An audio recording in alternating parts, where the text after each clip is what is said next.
Bonjour à toutes. Je vais vous laisser vous connecter tranquillement pour ce live sur en quoi la sophrologie peut vous aider à mieux traverser votre deuil. Alors là, c'est super parce que je viens de réaliser, d'habitude quand je fais des lives, il fait encore nuit, il fait déjà nuit dehors. Et là, en fait, pas du tout. Le jour se couche un peu plus tard, ça sent le printemps. Et je vais vous laisser arriver. Peut-être que vous êtes un peu plus tard aussi dehors parce que voilà, le jour, voilà. Et ici, le ciel est bleu pâle, mais voilà, je vous laisse vous connecter tranquillement, tout doucement. Et on va parler ce soir de en quoi la sophrologie peut vous aider à traverser votre deuil. Ouais, je vois quelqu'un qui me fait un cœur, c'est super, merci beaucoup. Bienvenue. Peut-être pour les personnes qui sont connectées, dites-moi déjà si vous savez ce que c'est que la sophrologie, si vous avez déjà pratiqué de la sophrologie en groupe ou pas. Voilà, un peu savoir un peu à qui je m'adresse, parce que peut-être que vous savez ce que c'est et tout ça, donc je vais pas faire un live très long, du coup, j'en sais rien, mais et puis aussi la sophrologie du deuil, la sophrologie qu'on applique vraiment dans le deuil. Peut-être que certaines personnes se sont déjà fait accompagner avec cette technique ou pas. Donc voilà, je vous laisse tranquillement vous connecter, me faire un petit message, ça serait sympa que je me sente un petit peu moins seule. Je vais juste regarder sur Facebook directement.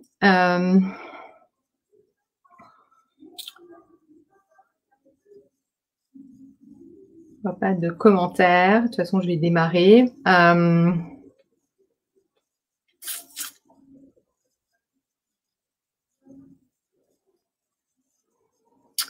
vais démarrer. Non, personne ne veut me faire de message. Vous êtes incognito. Vous êtes des fantomettes. Vous n'êtes pas des yellow women, vous êtes des fantomettes. Ok, bon c'est tout. Je vais commencer. Et puis peut-être qu'il y a des questions qui vont arriver après ou des remarques. Bonjour. Alors je vois pas là sur le qui me dit bonjour, parce qu'avec StreamYard je vois pas les noms qui s'affichent. Si, Fabienne et Sylvaine qui sont là. Merci les filles, bonjour à vous. Je ne connais pas encore la sophrologie. Ok, super. Alors, il y a beaucoup de gens qui pensent, ça m'arrive régulièrement de personnes qui me disent, soit en atelier, soit en conférence, qui me disent que c'est un truc pour faire souffrir, parce que sophrologie, souffrance. Alors, ça n'a rien à voir du tout. Donc, pour celles qui aiment bien l'étymologie des mots, en fait, en grec, sophrologie, c'est l'étude de la conscience en harmonie. Donc bon, avec ça, vous allez me dire, vous n'êtes pas plus avancé. En fait, la sophrologie, c'est un outil qui a été développé dans les années 60. Je vais vous faire un tout petit historique rapide. Par Alfonso Caicedo, qui était psychiatre et qui travaillait dans des hôpitaux, bonsoir, dans les hôpitaux psy dans les années 60, et qui, à l'époque, pour les gens dépressifs, on utilisait beaucoup les électrochocs. Lui, il trouvait ça hyper violent. Et en fait, il a un petit peu fait le tour du monde, cet homme-là, ce psychiatre. Il s'est intéressé beaucoup au zen, il s'est intéressé à l'hypnose aussi, qui avait été créée avant la sophrologie, et au yoga aussi, et il a décidé d'utiliser sa propre méthode qu'il a rapidement appliquée auprès de ses patients.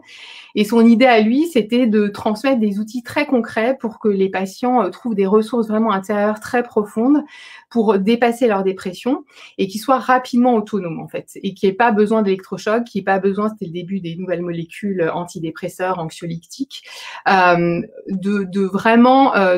pouvoir leur donner des choses très, très faciles d'accès et pour se sentir mieux et bien, on va dire, dans leur basket. En fait, la sophrologie, elle est hyper intéressante, et je vais vous expliquer pourquoi, dans le deuil. Et moi, j'ai été formée, bien sûr, comme sophrologue, mais aussi, j'ai fait une formation complémentaire de sophrologie du deuil. Pourquoi? Parce qu'en fait, en sophrologie, on utilise... alors déjà, quand on vit un deuil, je vais rien vous apprendre, vous l'avez vécu, mais en tout cas, je fais régulièrement des ateliers sur l'impact du deuil sur le corps. Donc, il y a 2 impacts forts, bien sûr, sur notre mental. Mais notre mental, je dirais qu'il a plus de GPS quand on apprend la mort de quelqu'un. Alors, la mort de quelqu'un avec qui on avait un lien... voilà, important, un lien fort, une vraie relation, hein, voilà, et que forcément cette relation elle est coupée, il y a une rupture définitive.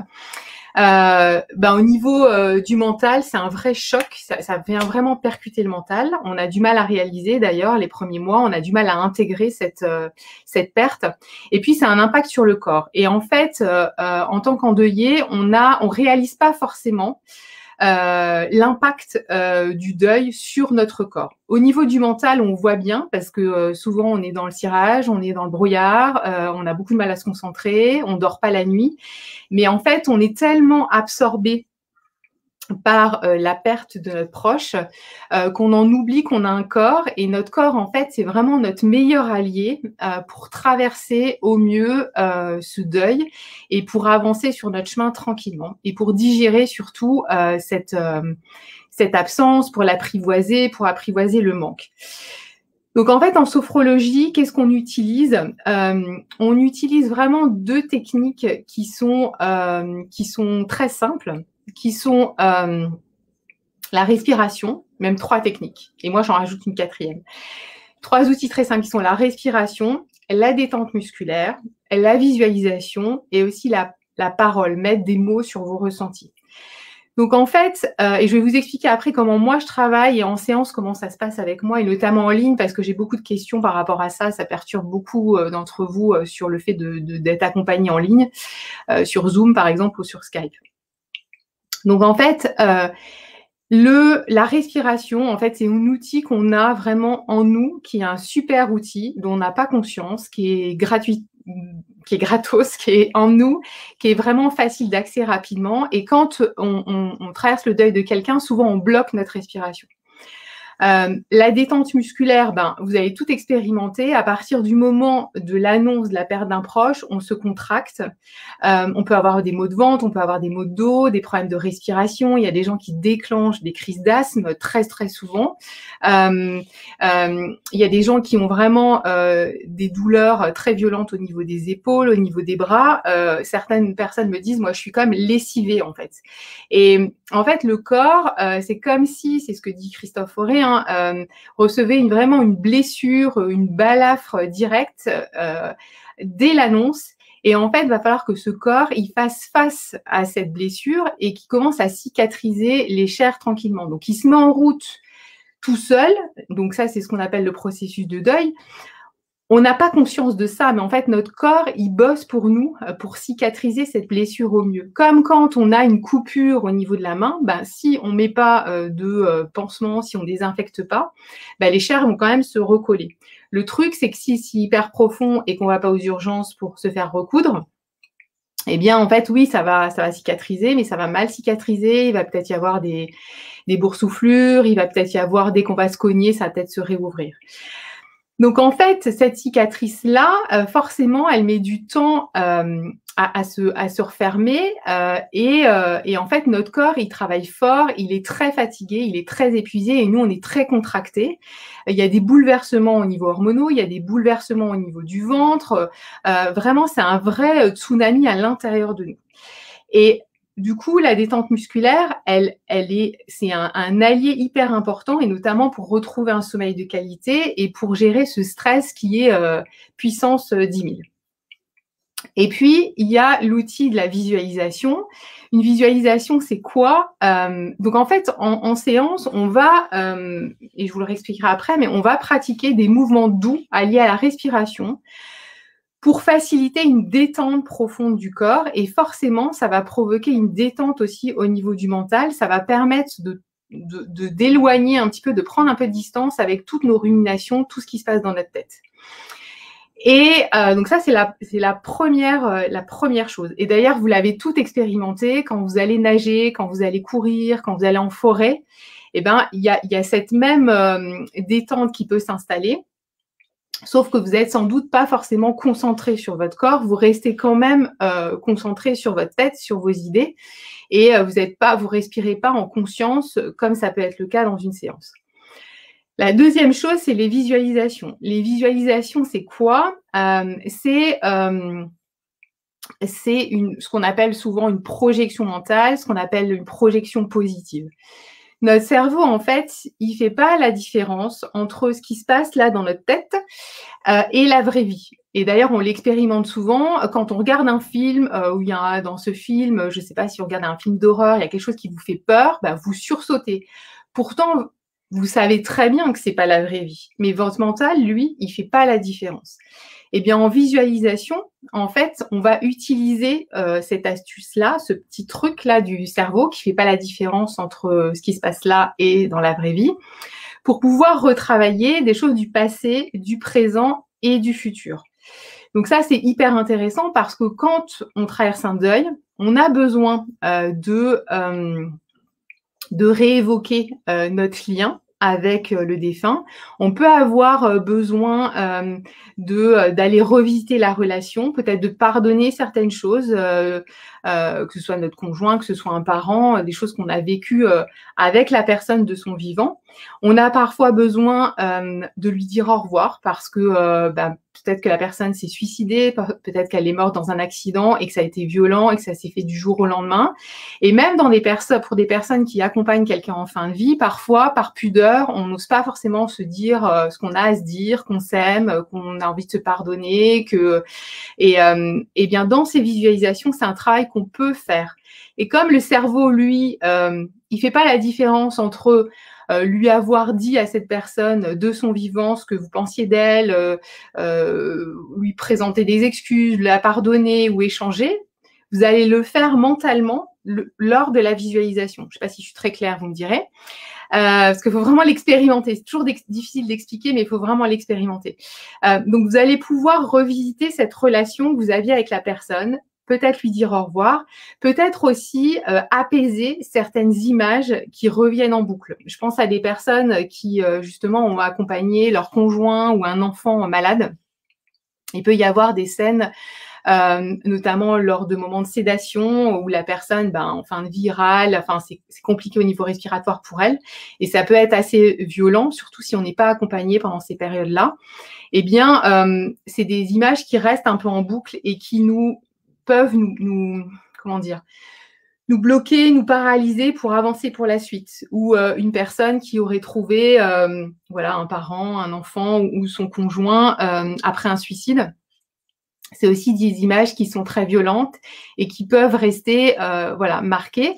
Donc en fait, on peut se reconnecter à la situation et revisiter cette situation pour vraiment l'apaiser, la revivre autrement et l'apaiser vraiment. Je pense aussi en visualisation à c'est pas toujours des choses qu'on a vues, mais ça peut être aussi des sensations, des odeurs. Je pense à une dame que j'avais accompagnée, j'en ai déjà parlé elle est dans le groupe, je crois qu'elle a dû se reconnaître, elle me l'a dit il y a pas longtemps, qui avait été prise dans un accident de train, dans la rame où elle était, il y a des gens qui sont morts, il y a des gens qui saignaient énormément, et donc elle sentait l'odeur du sang. Enfin, l'odeur du sang, c'est très fort. Et quand elle est venue en accompagnement 2 ans après, elle me disait tout le temps qu'elle avait cette odeur au bord des narines. Donc, en visualisation, on a pu travailler ça. On a pu faire, alors je vais pas rentrer dans la technique, mais en tout cas, cette dame, elle adorait les rosiers. Et elle a une passion pour les roses, donc l'odeur de la rose, elle savait très bien l'identifier. Donc en visualisation, je l'ai accompagnée pour qu'elle se connecte à cette odeur du sang, mais qu'elle puisse remplacer cette odeur du sang par l'odeur des rosiers. Donc en fait, ça c'est un peu technique, mais en tout cas, c'est des choses qui fonctionnent très bien en visualisation. En visualisation, qu'est-ce qui se passe? En fait, vous êtes installé sur votre chaise ou dans votre fauteuil ou ici dans mon cabinet, dans mon fauteuil. Et en fait, je vous accompagne dans une détente profonde du corps d'abord, et vous êtes entre la veille et le sommeil en fait. Vous êtes consciente, vous entendez ce que je dis. Mais vous êtes un peu comme avant que le réveil sonne le matin, ou si vous avez des enfants, que vos enfants ils vous réveillent la nuit parce qu'ils sont malades, vous les entendez au loin, mais votre corps est complètement relâché. Ou que vous vous endormez devant la télé, par exemple, et que autour de vous, tout le monde vous dit « va au lit, tu dors », et que vous vous dites « non, je ne dors pas ». C'est un peu la même sensation. Donc, il y a vraiment un relâchement. Et au niveau du mental, on est vraiment dans une zone un peu neutre dans laquelle on va pouvoir travailler vraiment énormément de choses. Donc, vous n'êtes pas, comme des fois j'entends, on peut pas manipuler les gens quand vous êtes dans cet état de ce qu'on appelle en sophro de conscience modifiée. Mais en fait, c'est un moment où il n'y a pas de filtre, où vous êtes vraiment vous, et on va pouvoir vraiment, vous allez pouvoir vraiment vous connecter à des souvenirs. Donc ça, c'est pour travailler sur le passé. On va travailler aussi sur le présent en visualisation, parce qu'en fait, le passé, on n'a pas de main mise dessus, on ne peut pas le changer. Le futur, on va en parler, mais voilà, on est beaucoup dans les peurs et on se projette dans quelque chose qui n'existe pas pour l'instant. Donc, tout ce qui existe, c'est le présent, c'est là. Je suis avec vous, je suis connectée avec vous sur Facebook. Je suis vivante, je respire. Vous aussi, de l'autre côté, dans votre fauteuil ou dans votre canapé ou sur votre lit, j'en sais rien. Il n'y a pas de problème, tout est OK. Et donc, en travaillant cet ancrage, cette présence à vous-même, ça va vous permettre aussi de traverser au mieux, vous savez, les vagues, les émotions qui arrivent d'un seul coup, sans être complètement débordé, ou pouvoir être débordé, mais débordé chez vous, tranquillement, en pleurant sous la couette. Donc ça, c'est quelque chose qu'on va travailler. Et puis, on va travailler sur le futur, sur la projection dans le futur, parce que ça, c'est quelque chose qui fait énormément peur. Qui je suis, qui je vais devenir moi toute seule maintenant que mon conjoint n'est plus là. On était un couple. Maintenant, je suis toute seule, mais qui je suis moi parce que j'ai vécu 10 ans, 15 ans, 20 ans, 30 ans avec lui. Est-ce que je vais réussir à élever mes enfants toute seule? Est-ce que je vais réussir à me projeter dans l'avenir? Qu'est-ce que je vais faire de ma vie, etc. Donc, on va pouvoir se connecter aussi à des capacités aussi de confiance. Quand on travaille sur le futur, on travaille beaucoup à se reconnecter à notre confiance en nous, parce que faut pas se mentir, le deuil a complètement balayé notre confiance en nous.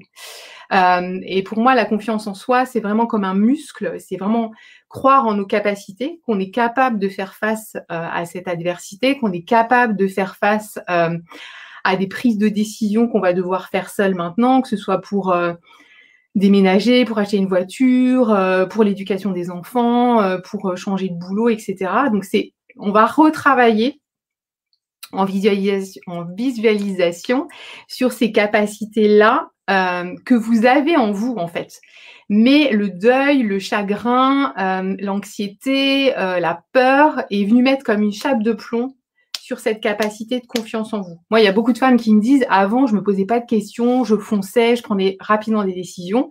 Mais depuis que mon mari est mort ou depuis que j'ai perdu mon enfant, eh bien, en fait, je doute tout le temps, je me pose 50 000 questions. » Mais en fait, cette capacité de confiance, elle est en vous. Et en fait, on va aller la muscler, on va aller la retravailler. Je vous donne un exemple. Qu'est-ce que je vous donne comme exemple? Je ne sais pas si vous avez des questions, des remarques pendant ce temps. Je vous cherche un exemple.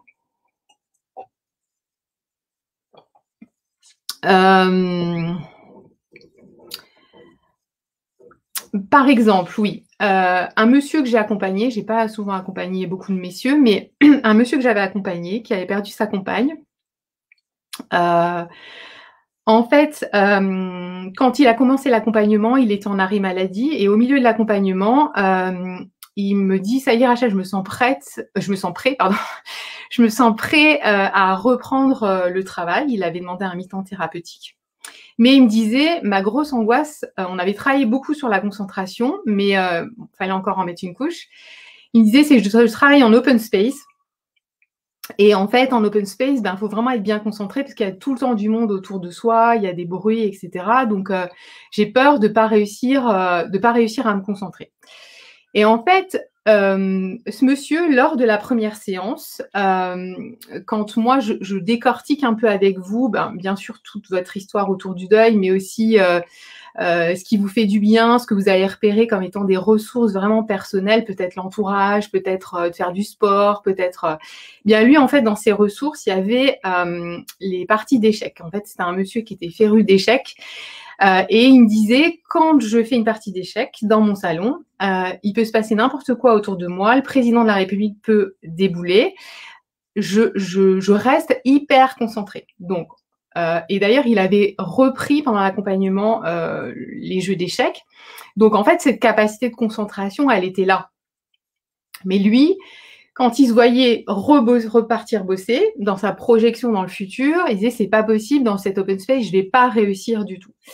Eh bien, en fait, en visualisation, ce qu'on a fait, c'est que moi, je l'ai d'abord connecté à à se mettre en situation, à imaginer qu'il est dans son salon en train de jouer aux échecs, à se connecter à toutes ses sensations, à se connecter à sa concentration, à comment ça se passe pour lui.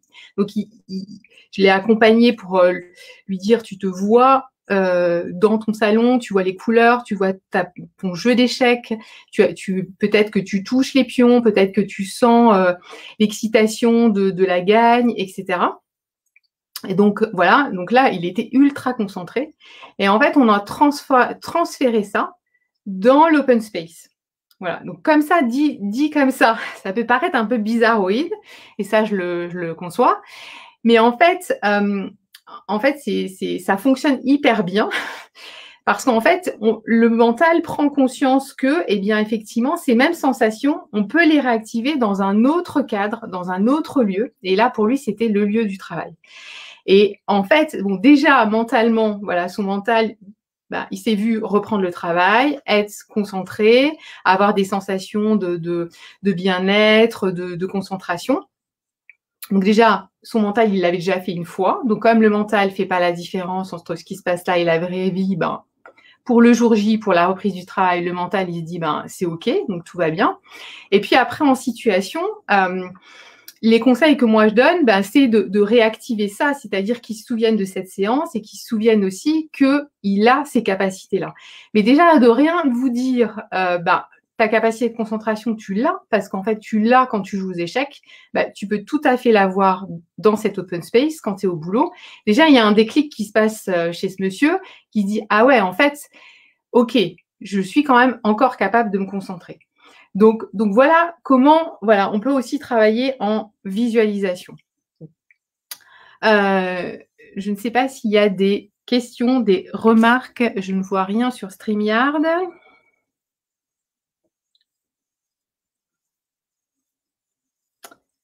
Je ne vois pas. Dites-moi si ce que je vous raconte, ça vous parle. Bien. Et puis après, je m'entends.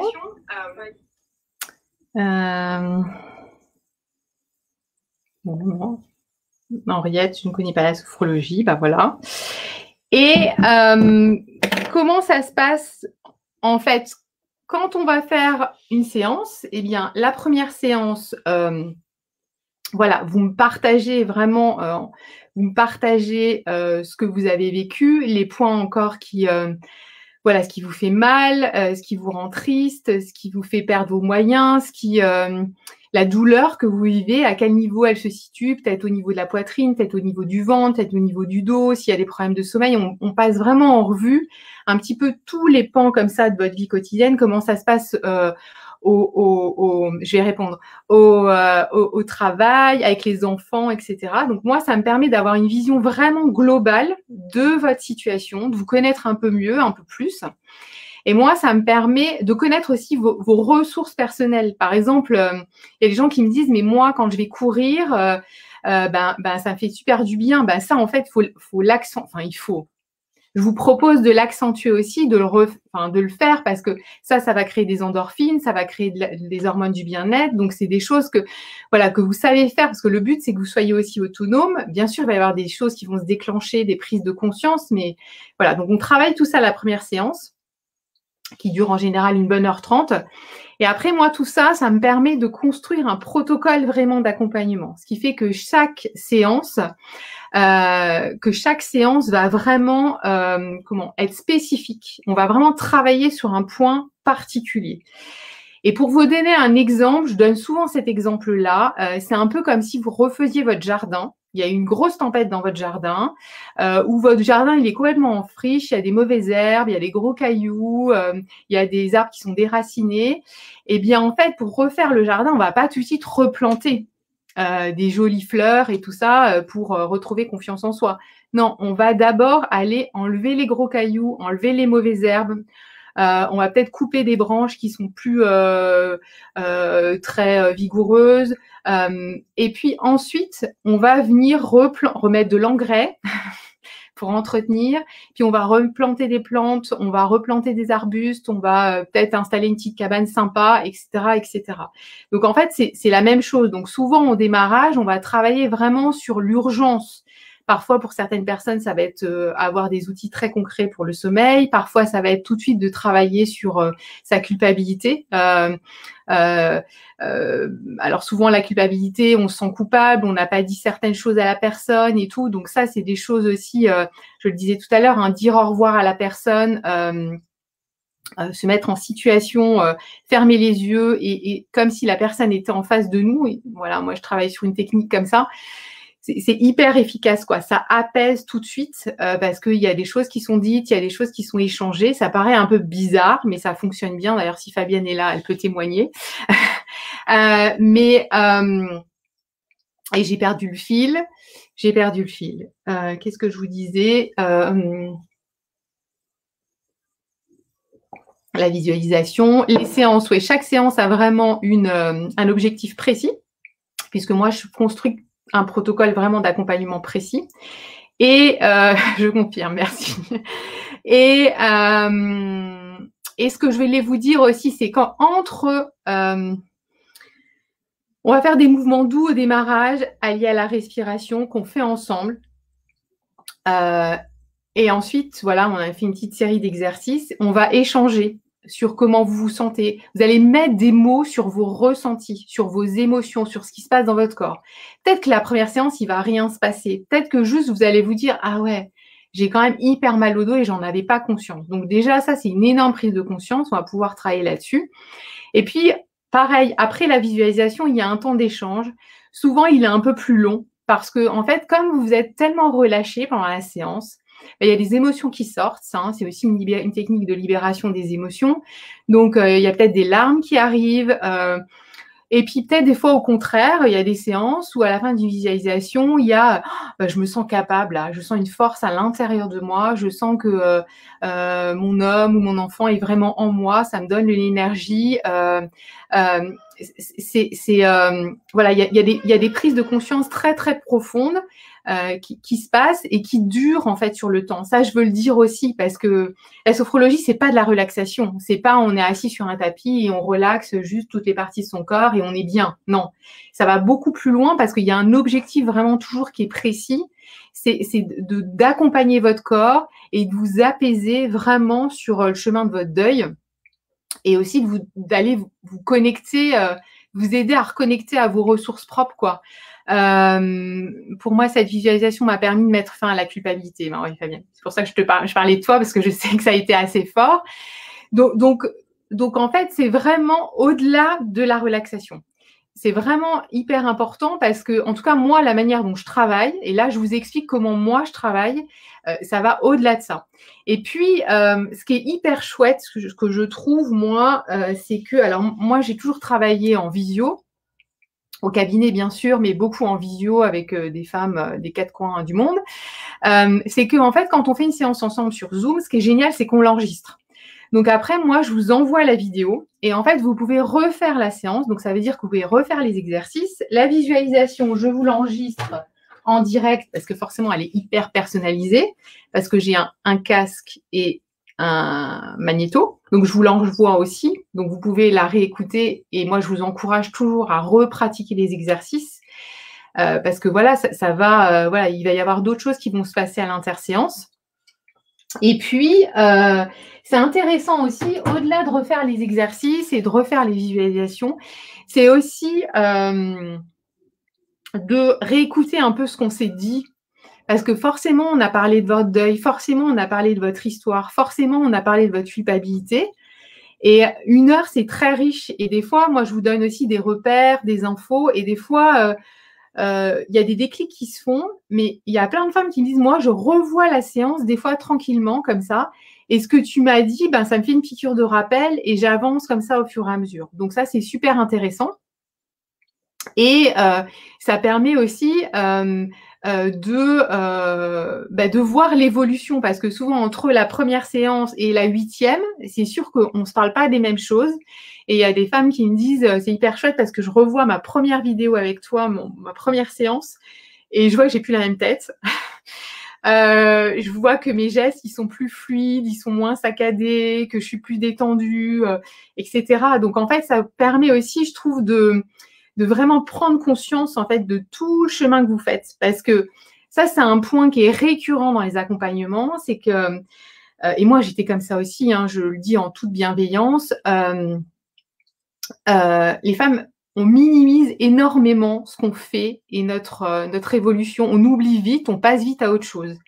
Et c'est pour ça que dans les groupes, j'encourage tant, et on avait une séance de groupe là, un groupe de parole justement avec Fabienne et tout le groupe là, redonner un sens à sa vie sans lui, de célébrer, de dire ouais, je suis fière cette semaine, je fais ça, parce que des fois il y a des choses que vous faites ou des évolutions que vous avez, vous réalisez pas quoi, que c'est énorme. Et dans le groupe hier, quelqu'un disait mais en fait chaque jour est une victoire. Stephen qui disait ça, c'était chouette. Chaque jour est une victoire et c'est trop génial parce qu'on doit être fiers de nous.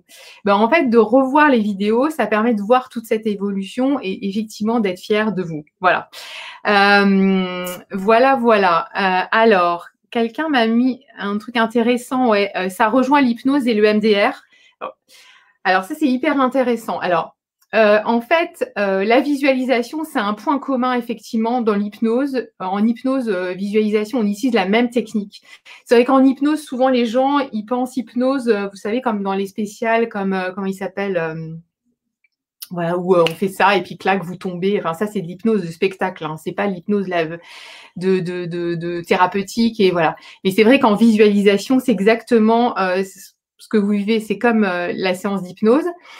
Et l'hypnose, elle a d'abord été créée et ensuite, le créateur de la sophrologie, il s'est inspiré de l'hypnose, il a pris les visualisations dans l'hypnose.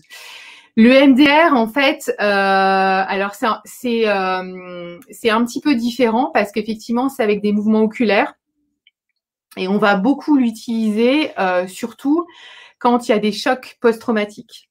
C'est-à-dire, en fait, les conditions du choc post-traumatique, c'est vraiment des images qui vous reviennent vraiment en boucle, non-stop. Donc, alors je sais que c'est beaucoup utilisé pour le deuil, mais en fait, tous les deuils n'ont pas besoin de MDR. C'est voilà, des images qui vous reviennent en boucle sans cesse. Et puis, vous êtes dans et ça dure. Ça dure au-delà de 2 mois, 3 mois, 6 mois. Enfin, il peut y avoir des images qui reviennent en boucle, mais ça va durer, voilà, des fois 2-3 mois, puis ça passe. Donc là, c'est au-delà vraiment de 3 mois. Ensuite, c'est aussi une fuite, c'est-à-dire que vous allez contourner la situation.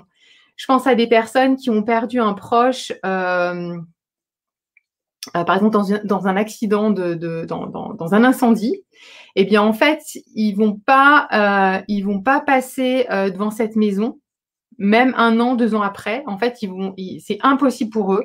Donc, quitte à faire un détour pour aller travailler, ils vont faire tout un détour, mais ils ne vont pas passer devant cette maison. Donc, en fait, vraiment, voilà, être en choc post-traumatique, c'est ces 3 conditions-là. C'est des images en boucle non-stop depuis plus de 2 à 3 mois, et c'est ces postures un peu d'évitement de la situation, c'est-à-dire, par exemple, je sais pas, ou même dans votre maison, votre conjoint s'est pendu dans votre maison, voilà, ça fait 1 an, mais vous ne remettez plus les pieds dans la pièce où il s'est pendu. C'est impossible pour vous, d'accord?